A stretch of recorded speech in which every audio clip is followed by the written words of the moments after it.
혹시 상상해 보셨나요? 300년도 더 된 영국 이야기가 갑자기 한국의 전통 옷을 싹 차려입고 우리 앞에 나타난다면 어떨까요? 오늘 바로 그 이야기.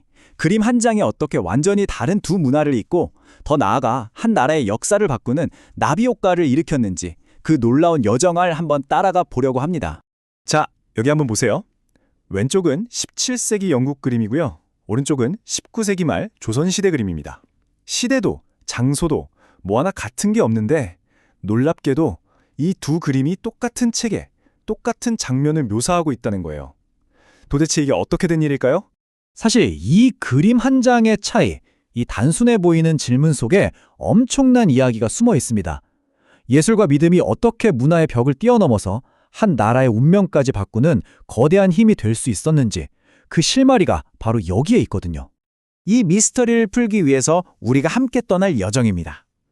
먼저 원작인 두 순례자의 이야기부터 시작해서요. 은둔의 왕국 조선이 어떻게 문을 열게 됐는지 알아볼 거고요. 그리고 두 세계를 연결한 한 천재 예술가를 만나서 그의 그림이 어떻게 한국의 옷을 입은 믿음을 만들어냈는지, 그리고 이게 어떻게 책 한 권이 나라를 만드는 엄청난 일로 이어졌는지, 그 속에 숨겨진 이미지의 말없는 힘까지 샅샅이 파헤쳐 보겠습니다. 자, 모든 이야기에는 시작이 있겠죠. 이 놀라운 문화 번역의 시작점이 된 원작은 대체 어떤 이야기였을까요?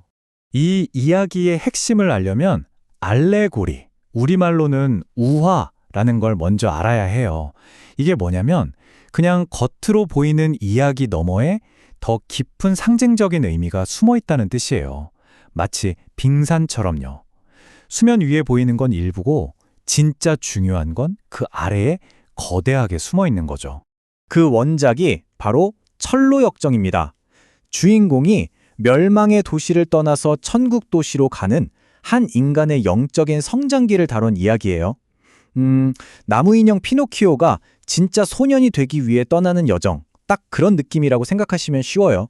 이 책, 철로역정은 나오자마자 그야말로 대박이 나서 성경 다음으로 가장 많이 읽힌 책이라고 할 정도로 서양 세계에 어마어마한 영향을 미쳤습니다. 아니, 근데 이렇게 지극히 서양적인 이야기가 어떻게 수백 년이라는 시간을 건너뛰어서 스스로 은둔의 왕국이라고 불렀던 지구 반대편의 조선 땅까지 오게 된 걸까요? 때는 19세기 말, 서구 열강이라는 거대한 파도가 은둔의 왕국 조선의 굳게 닫힌 문을 쾅쾅 두드리기 시작하던 때였습니다. 전통과 근배, 동양과 서양, 완전히 다른 두 세계가 정면으로 부딪히던 그야말로 격동의 시대였죠. 이때 조선에 들어온 서양 선교사들은 정말 거대한 벽에 부딪혔어요. 언어는 물론이고 문화, 생각하는 방식까지 모든 게 달랐으니까요. 아무리 좋은 메시지를 전하고 싶어도 그냥 말로만 해서는 도무지 통하지가 않았던 거죠. 마음과 마음을 바로 연결해줄 뭔가 더 직관적인 방법이 절실했습니다. 그런데 이 어려운 문제의 해답이요, 놀랍게도 신학자나 번역가가 아니라 한 명의 화가에게서 나왔습니다. 바로 김준근, 호넨 기산이라는 화가입니다. 이분은 당시 개항장에서 외국인들한테 조선의 일상생활을 그림으로 그려서 팔던 분이었어요. 말하자면 요즘으로 치면 K 콘텐츠를 만들던 1세대의 상업작가라고는 할까요? 누구보다 외국인의 시선에서 조선을 어떻게 보여줘야 그들이 쉽게 이해할 수 있는지 그걸 아주 잘 알던 전문가였던 거죠. 선교사들이 바로 이 김준근에게 철로역정의 사파를 맡긴 겁니다. 그런데 이건 단순히 영어로 된 이야기를 그림으로 옮기는 수준의 일이 아니었어요.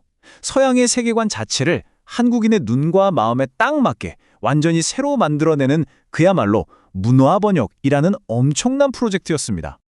자, 그럼 김준근은 이 어려운 숙제를 어떻게 풀었을까요? 그의 천재성은 바로 이야기 속 인물들을 한국 사람들의 모습으로 완벽하게 다시 태어나게 한 데서 폭발합니다. 이것 좀 보세요.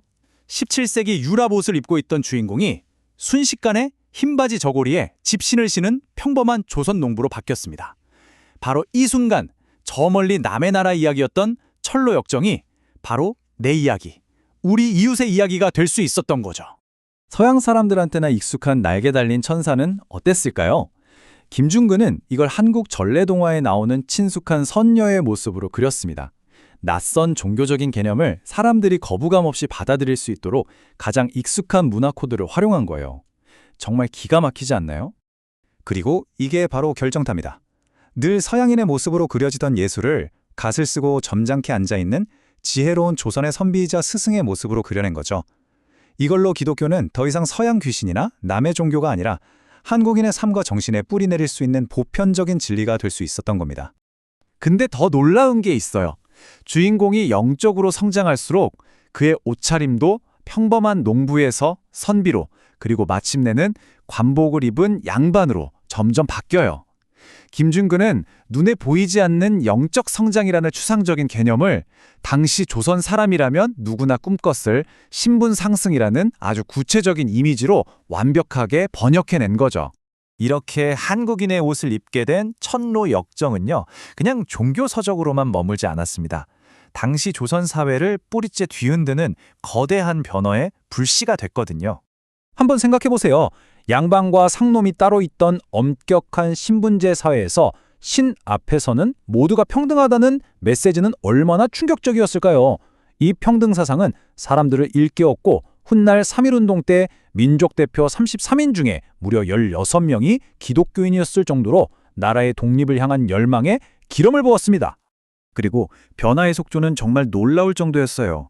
1885년에 최초의 서양식 병원인 광해원이 생기고 바로 다음 해에는 배제학당, 이화학당 같은 신식 학교들이 문을 열었죠. 그리고 1895년 그림으로 된 천로역정이 나오면서 새로운 생각들은 더 빠르고 넓게 퍼져나갔습니다. 그러니까 당시 기독교는 단순히 종교 그 이상이었던 거예요.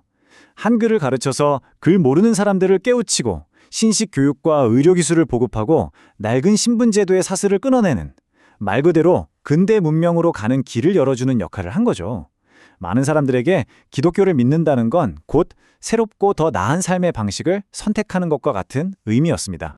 자, 이제 이 위대했던 문화 번역이 오늘날 우리에게 어떤 의미를 남겼는지 되짚어보면서 이야기를 마무리해볼까 합니다. 작가 이광수는 훗날 이렇게 평가했습니다. 개신교는 문명개화와 자유인권의 선구자가 되었다라고요. 김중근의 그림처럼 사람들의 마음에 직접 와닿는 방식으로 번역된 새로운 생각들이 얼마나 강력한 변화를 만들 수 있는지 정확하게 본 거죠. 천로역정의 이야기는 우리에게 아주 중요한 사실을 알려줍니다. 진짜 소통이라는 건 그냥 말을 옮기는 게 아니라 상대방의 눈으로 세상을 보고 그의 언어로 이야기하려는 노력에서 시작된다는 걸요. 그리고 때로는 잘 번역된 그림 한 장이 수천 마디의 낯선 말보다 훨씬 더 큰 힘을 가질 수 있다는 사실을 말이죠. 그렇다면 오늘날 여전히 수많은 오해와 갈등으로 나뉜 이 세상 속에서 우리는 서로의 마음을 잇기 위해 과연 어떤 그림을 그리고 있을까요? 여러분의 생각은 어떠신가요?